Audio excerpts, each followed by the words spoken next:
Hey guys, and welcome to today's video. Today, we have a sovereign citizen who gets his hopes and dreams destroyed by a tag team judge and prosecutor. So let's begin. All right. The court will call the case of the state of Michigan versus Eric Martin, case number 23S00425. Rachel McDuffie for the people.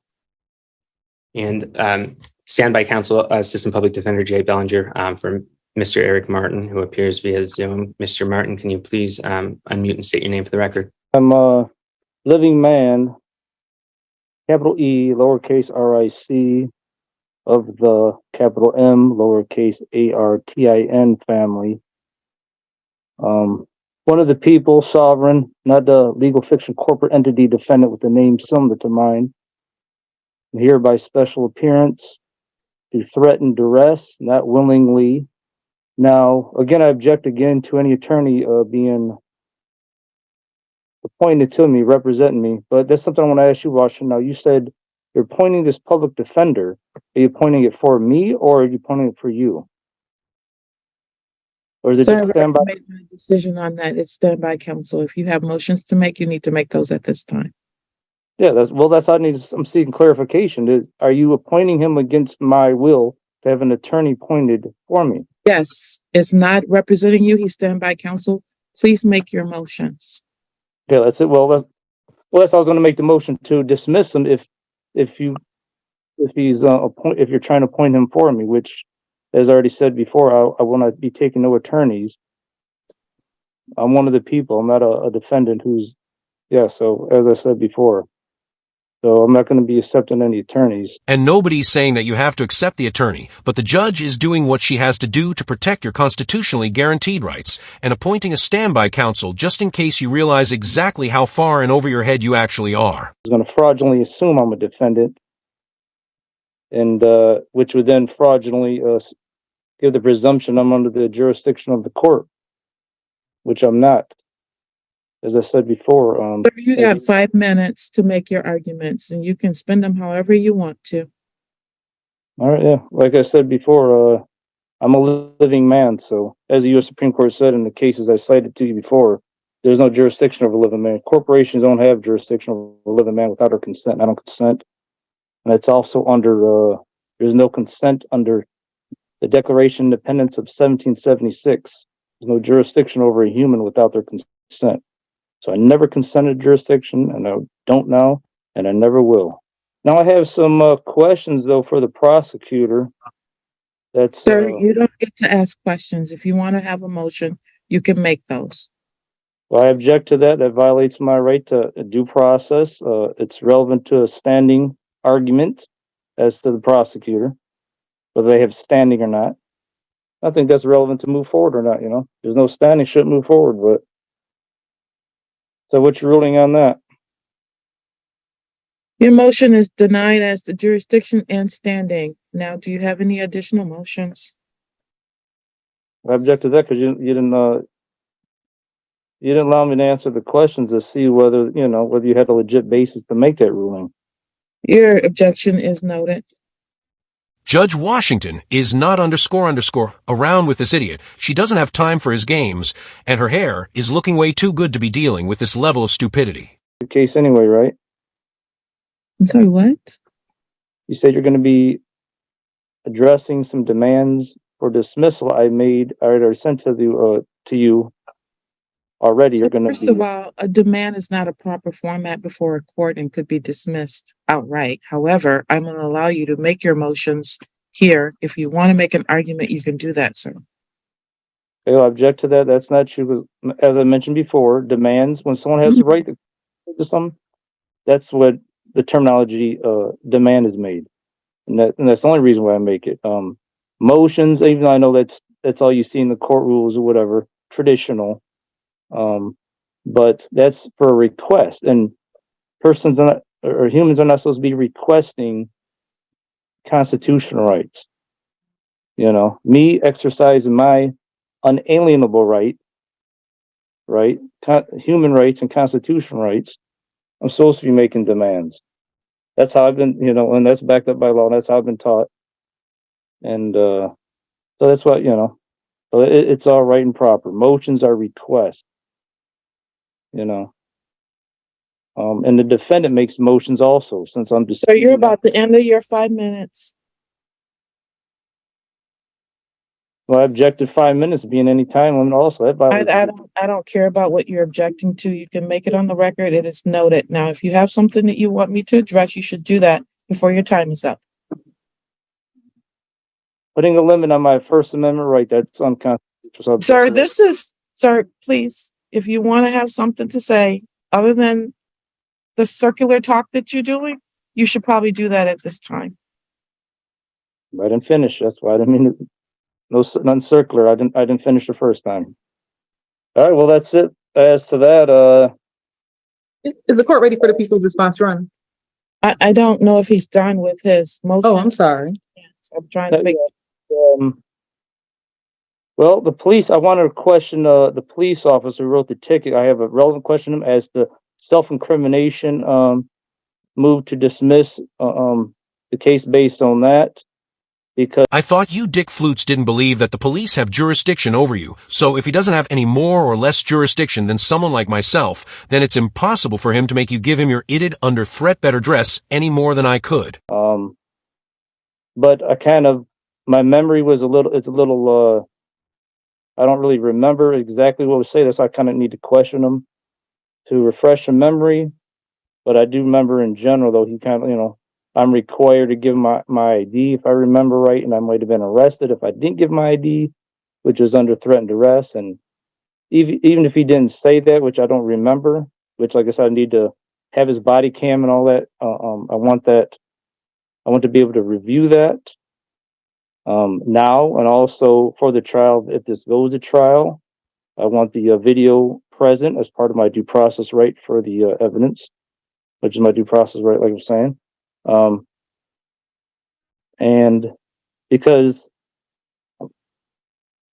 like I said, it violates my self-incrimination, all right, that I'm being made to give my supposed name, government name anyways, which ain't really my name, but a government name has been given. Violates self-incrimination. And then it's used against me to prosecute. So it violates self-incrimination.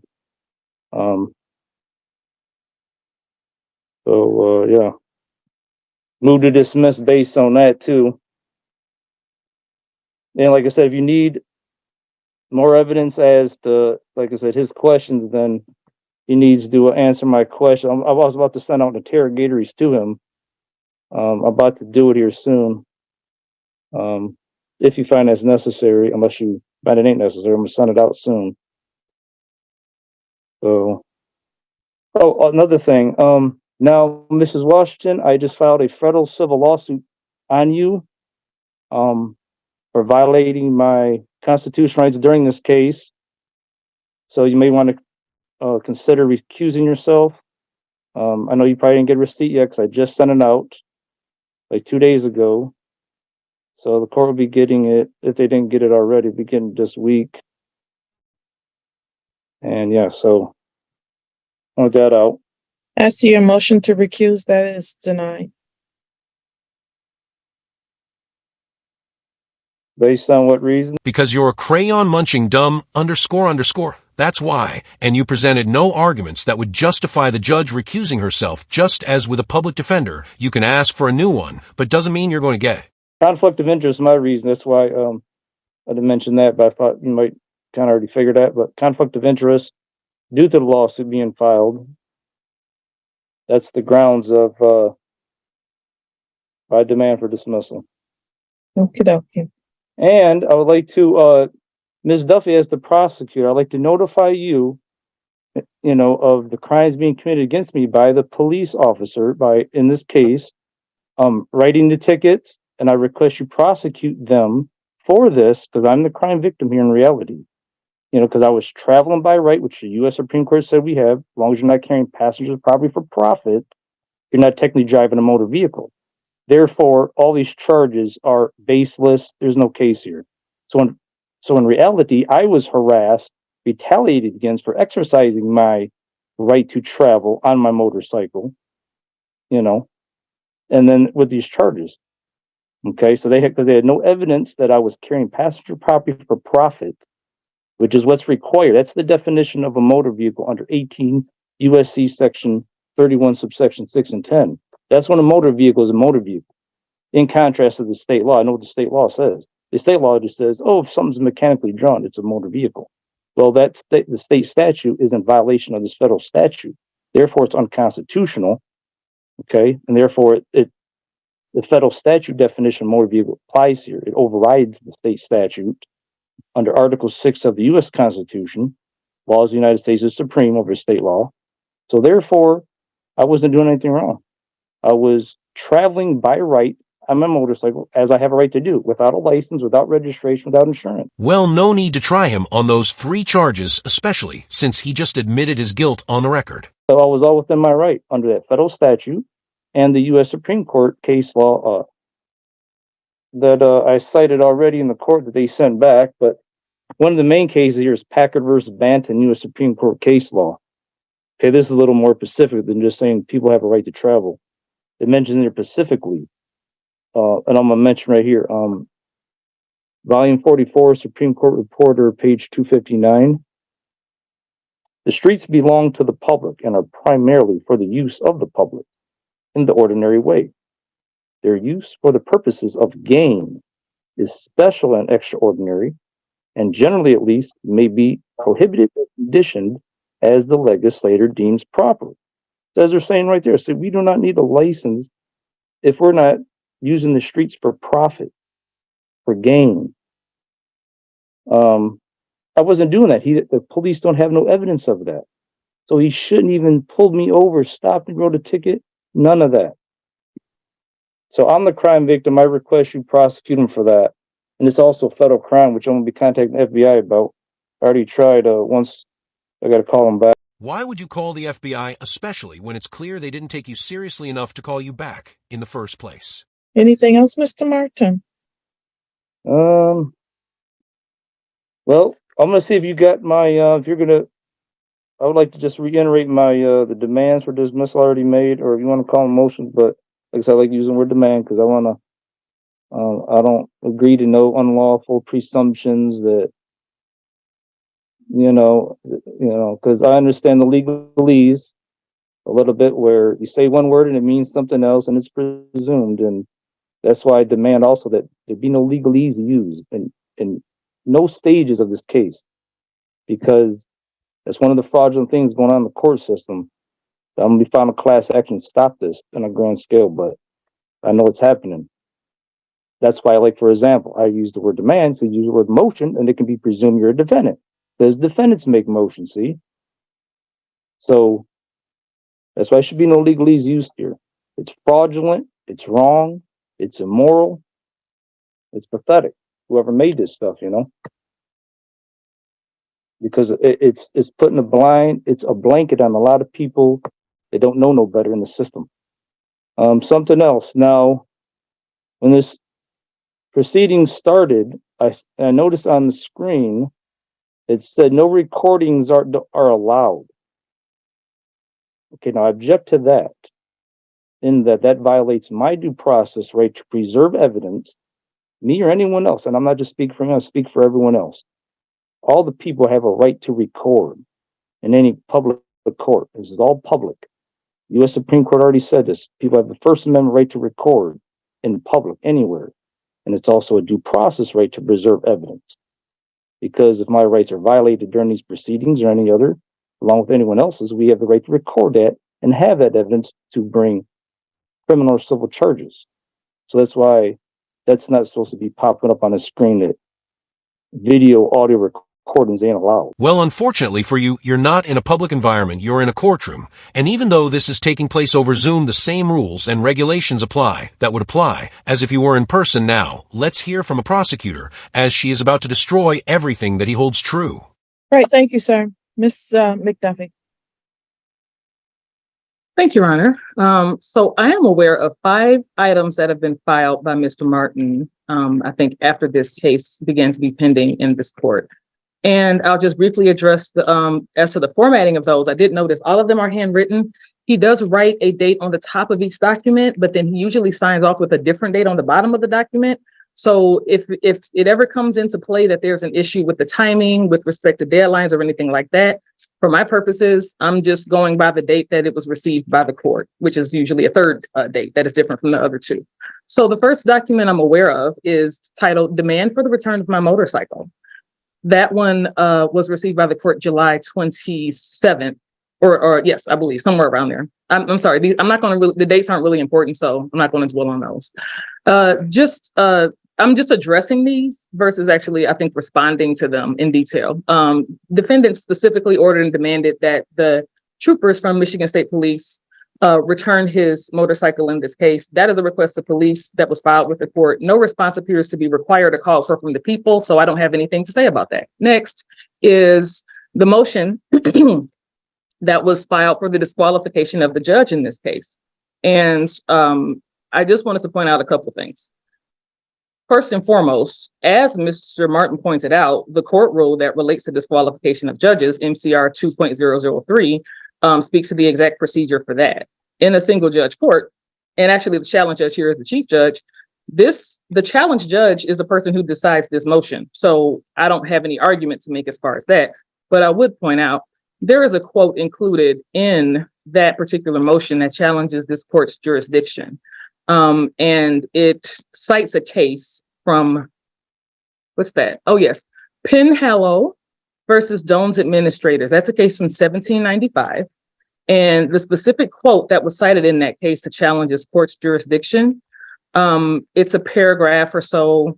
It begins with something about, heavens, let me see. I want to make sure I have it correctly. It's not really important. In as much as every government is an artificial person, a creature of the mind only, all that stuff about artificial persons. I think Mr. Martin already made some references to that. I just want to make sure that Mr. Martin is aware that specific quote does not exist in that case whatsoever. Oops, looks like somebody didn't actually read the case law that they're citing. That quote that he used to challenge this court's jurisdiction doesn't exist anywhere at all, except for other cases where sovereign citizens have copied and pasted that non-existent case law, and they've been told the same by other courts. So apparently there's like a bank of things to be shared amongst people making this argument, just so he knows and everybody else out there knows that does not exist. It's not a thing. It's nowhere in that case. That full text of that case can be Googled for free. You will not find that quote. The same is true of another case he cited, Keller versus Potomac Electric Power.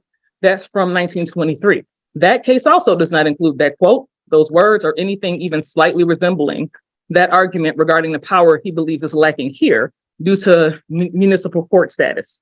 But FYI, the Michigan District Court Act of 1968 did abolish most of the municipal courts.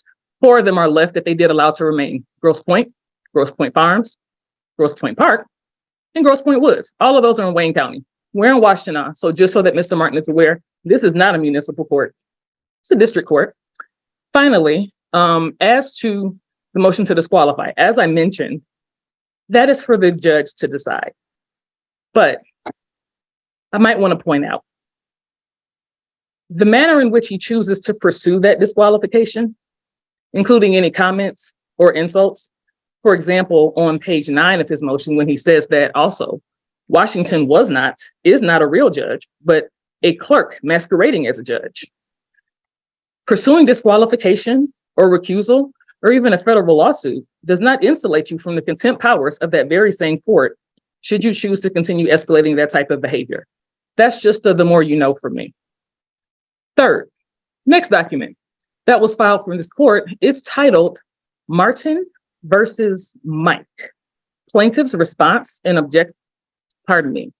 response and objections to my return criminal complaint on Mike and the attached court letter that vaguely, unfairly stated filings does not comply with MCR 6.101 and 6.102. I didn't have a letter attached to that to refer to, but it looks like that is the court's rejection of an improper filing or format.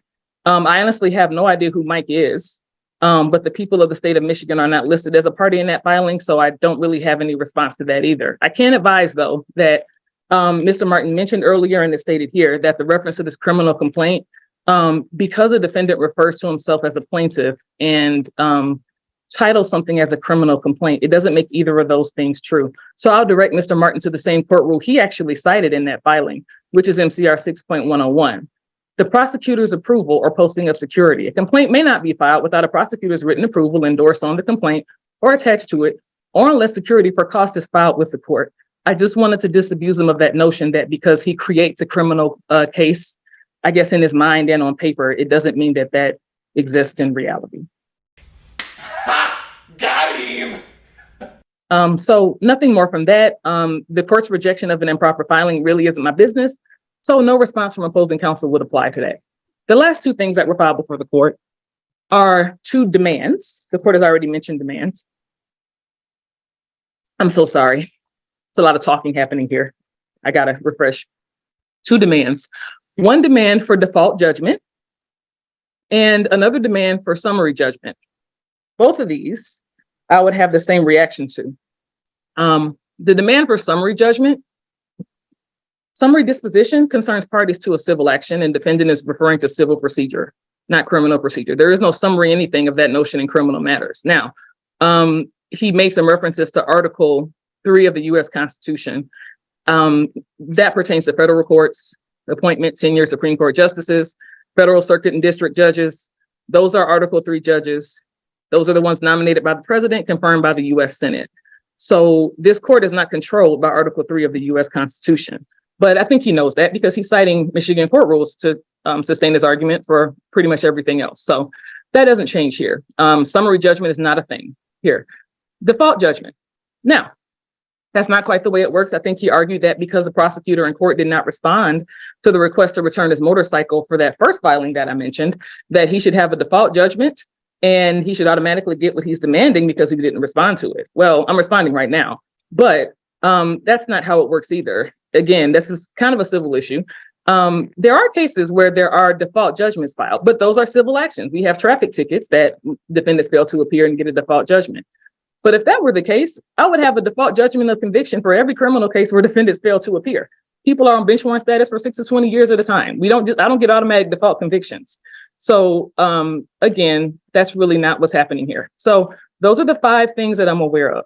Now, finally, if it were true that, as Mr. Martin stated, that federal law trumps all state law, and that all state law and state courts are unconstitutional, the state court system would not exist, and the U.S. Supreme Court would not hear cases resulting from the need to interpret state law. Mr. Martin has yet to hear, as all of us do, of state constitutions and the power of the state courts that come from those being abolished. So his reference was correct, that there are people in this system who don't know any better and don't know what they're doing.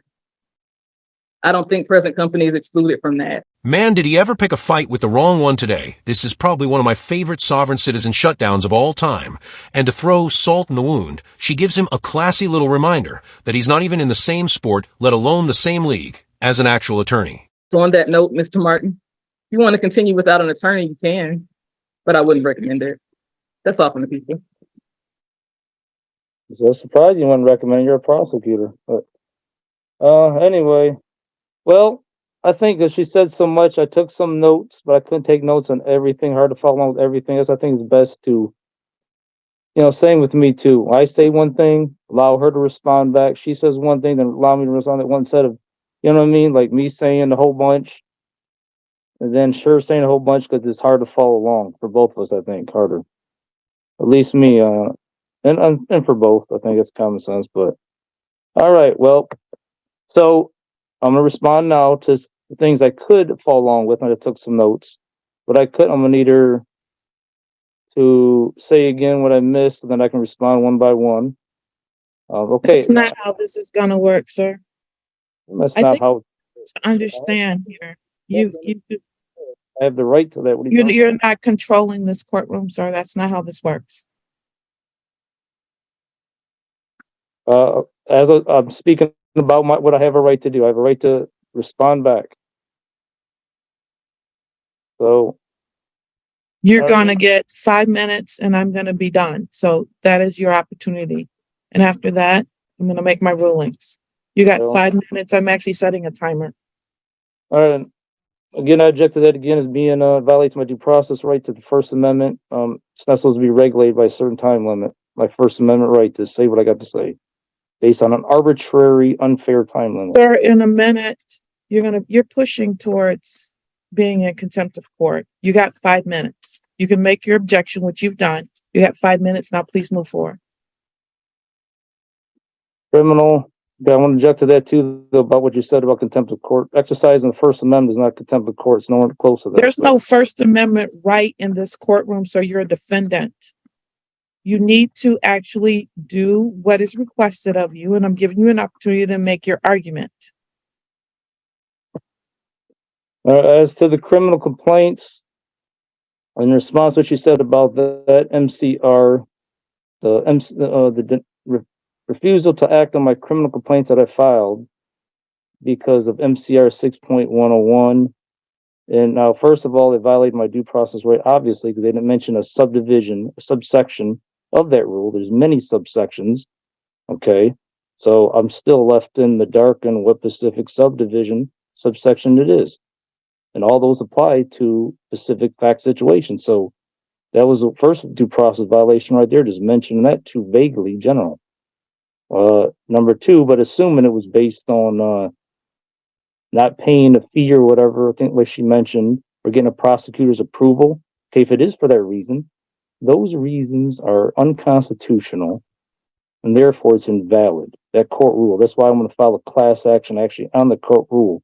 And I'm going to get that court rule and get up out of there because it's not legit. Why it's not legit? Because as I cited in there, I'm pretty sure I cited in there. If I didn't, I have to check my paperwork.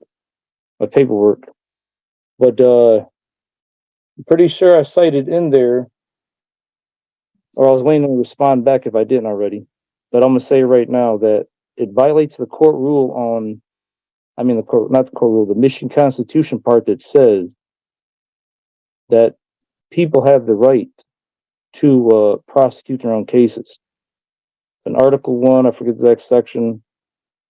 But I mentioned in my paper, in some future paperwork anyways, I know that if I didn't do it on this one, in the very first one, because I didn't know, what the hell subsection I was talking about. They didn't mention it, but I know I mentioned in some later ones sent to you guys. But anyway, so yeah. So it violates that right. And also the US Supreme Court case Murdoch versus Pennsylvania. And I got the volume number, page, and all that. I think I said to you guys before in the paperwork. It says that you cannot deny someone's constitutional rights by trying to make them pay money for something. I love when they cite actual case law. It makes it easy to point out they're dumb, underscore. And what do you know, he cites an actual case that I know off the top of my head from dealing with all the other sovereign citizens in court. Murdoch, Pennsylvania was not a right to travel case. It's a First Amendment case where religious door-to-door salesmen were required to have a license to sell their religious material. Had it not been religious material, then the licensing would have been just fine, but since it was religious material which is protected by the First Amendment, the imposed tax would have resulted in violation of their First Amendment rights. A right's a right. Bringing something to the court's a right, be heard is a right. I don't have to pay money for that, criminal or civil case. Okay, so it violates due process. So all that's legitimate. They're illegitimate, that is, their arguments are using for that. Supposed to be acted on regardless of a prosecutor's approval or not. Okay, anyways, now as to her asking who's Mike, he's the manager at Area Towing. But I should have read it. It was in that document to explain that. So, okay, anyways, as to the Penhollow, what she said about the quote about the Penhollow case. Okay, now, first I want to say, regardless of the Penhollow case, what she said, the Declaration of Independence of 1776 makes it clear the government has no power over the people. They derive their power from the consent of the governed anyways. That's something that's clear right in there. Okay? The consent of the governed. I never consented. And never will. Tax would have resulted in violation of their First Amendment rights. Clip 12. And no one cares about your consent, especially since if what you said was true, we'd have 330 million different sets of laws in this country. So, number two, Now, her saying about the quote, I was just recently going to the law library. I'm going to need more time to respond to that. But I didn't have enough time to go over the Penhollow case. But if I remember it, I was just in the law school law library recently trying to verify that quote, because a lot of these quotes that I got, that I'm citing in the court, some of them I have read and some of them I haven't. This Penhollow case, I'm not sure on that. I admit that. I have to double check myself because a lot of these I get online, YouTube, and a lot of them have been shown up to be legit because I go to law library and I double check on them, the quotes. In the Penhollow case, if I vaguely remember, I think I did have a problem myself finding that quote, saying that exactly like that. But that's not saying it doesn't stand for that proposition. I'm sure it still does. I just got to go back to the law library and read it again. If I did read it, I kind of don't remember because I got a lot of stuff I'm doing. But yeah. So bottom line, I gotta check up on that case. So it'd be premature to rule on it yet, as for that Penhollow case is illegitimate to stand for that proposition. But I know U.S. Supreme Court cases still say it because it's all based off the Declaration of Independence, and so there should be no doubt on that. And U.S. Supreme Court cases exist that say that Declaration of Independence is part of federal law, United States Supreme Court law, and it's the basis of the Constitution, so it's legit. That, as of the proposition that governments have no power over a human without our consent. All right, now, as to the summary judgment that she mentioned, Chapter 2 doesn't apply. That is not true, because since there's not a summary judgment in Chapter 6 of the criminal rules, then I forget exactly where it mentions that, but it's in the court rules or another law, but I remember reading it, it's been a while, that they make it clear that where there's not a relevant or similar proceeding in Chapter 6, then Chapter 2 is used for criminal cases. So that just totally it's not true. So the summary judgment, it does apply in criminal cases because there's nothing in Chapter 6. And regardless of that, in regards to the court rules, you got to remember court rules follow the Constitution is the top dog anyway. That's the top law anyways. And due process right to have some considered and ruled on and denied in my case. I mean, the case dismissed because based on my constitutional rights. That's just something I have a right to anyways under the Constitution, regardless of court rules. Because the court rules come after the Constitution anyways, and they don't always follow the Constitution. All right, 5 minutes are up. All right. Well, I got more to say, but so I'm gonna move for an extension of time on that, based on my First Amendment right. I got some more to say. Your Honor, I'm sorry, Mr. You want us to move for an extension, so I just want to be. Are we selecting a jury next week or no? It sounds like he wants to talk more. He does want to talk more, but I'm not adjourning it for that purpose. I am done with these motions. The motion in this particular case to return the motorcycle has already been addressed through the court regarding the fact that the court doesn't do that. He also filed lawsuits against individuals. Those were also rejected by this court as improper. And there's nothing to really address about that. It's already been decided. His motion to dismiss is denied. Despite his understanding of the law, and I'm not certain which law school he went to, summary disposition does not apply to criminal cases and is denied. And same is true for default in criminal cases. That is also denied. Jurisdiction is with this court, as I've ruled before, and I will not be addressing this issue again. The motion to dismiss is denied. Denied, denied, denied. 3 words heard by every sovereign citizen in court. There was one point that he did make with respect to due process that is going to compel where we go with this. He does not get to to question officers except for in a trial. However, he is entitled to discovery in this case.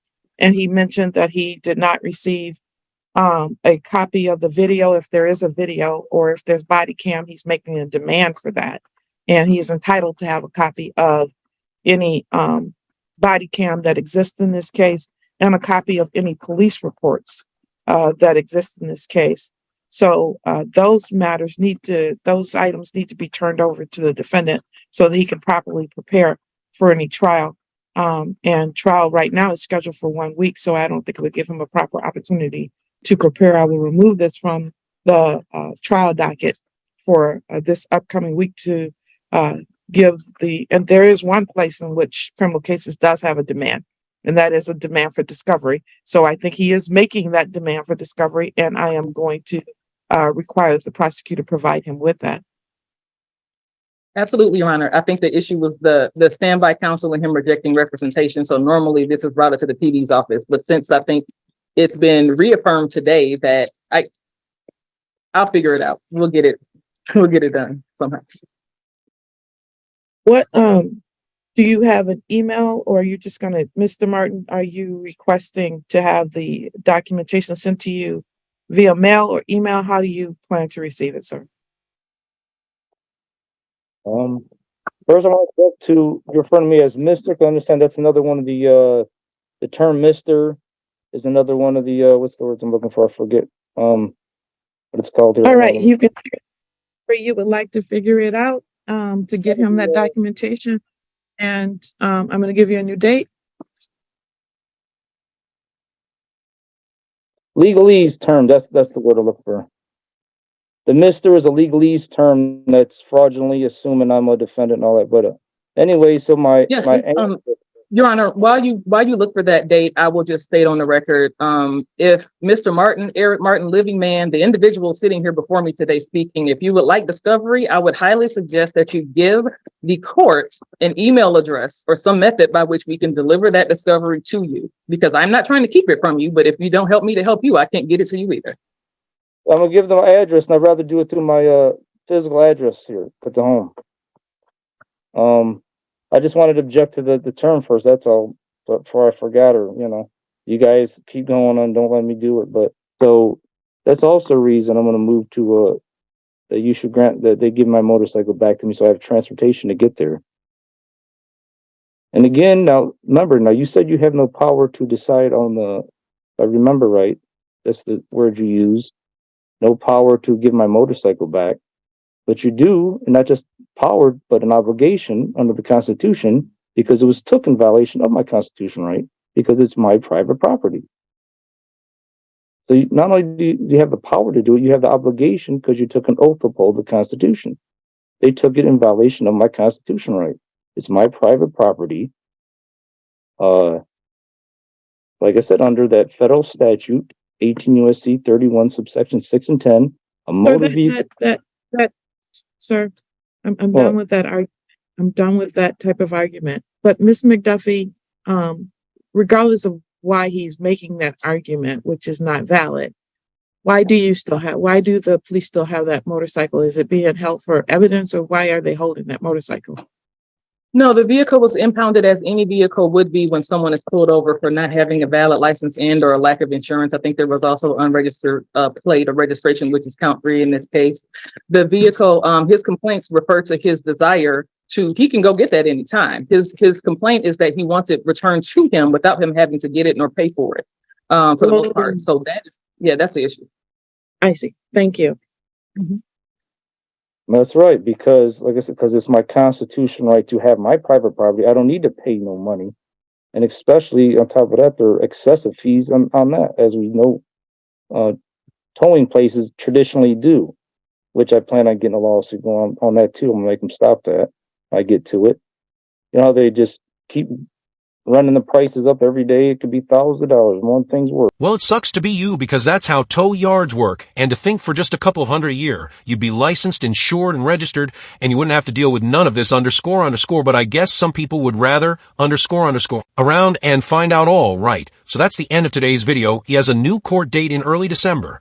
And I'll be there to bring you the conclusion to this. In the meantime, head over to Colin's channel where you can catch the original uncut version of today's video and old Squishy Gardner's channel, so you can catch this very same sovereign citizen's ridiculous appearance before Judge Slavin. But before you do that, be sure to leave a like on my video. If you liked it, leave a dislike if you disliked it, but don't forget to leave a comment below and subscribe with notifications on so you don't miss any of my content.